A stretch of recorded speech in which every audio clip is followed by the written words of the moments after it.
દેશની સાંસદની બહાર જે રીતે વિપક્ષ દ્વારા વિરોધ કરવામાં આવ્યો છે, ત્યારે સનાતન સમાજ દ્વારા કલેક્ટરને આવેદનપત્ર પાઠવીને માંગ કરી છે.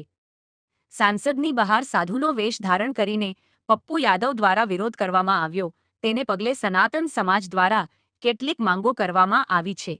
બનાવના પગલે તાત્કાલિક એફઆઈઆર થાય અને સંસદ સભ્યપદ પણ રદ થાય અને આર્થિક ક્ષતિપૂર્તિ થાય તેવી માંગ સાથેનું આવેદનપત્ર આપ્યું હતું, જેમાં સાંસદ પપ્પુ યાદવ, કોંગ્રેસના અધ્યક્ષ મલ્લિકાર્જુન ખડગે, સંસદ રાહુલ ગાંધી, સાંસદ અવધેશ પ્રસાદ અને સમાજવાદી પાર્ટીના અધ્યક્ષ અખિલેશ યાદવની વિરુદ્ધમાં સખત કાનૂની કાર્યવાહી કરવા લેખિતમાં માંગણી કરી હતી.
सभी संत अपनी भावना को अभिव्यक्त करने के लिए अपनी भावना इसके अंदर अंकित है और हम सब आपसे विनम्र प्रार्थना करते हैं कि ये भावना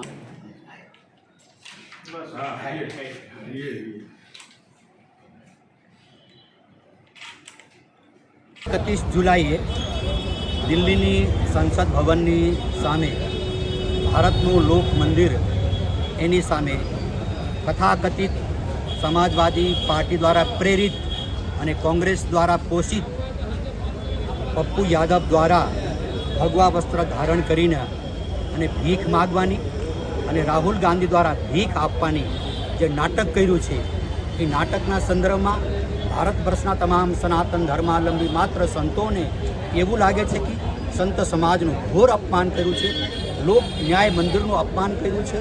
તે સંદર્ભમાં અમારી ભાવનાઓ અને એ કાર્યને સખ્ત શબ્દમાં સંત સમાજ વખોડે છે.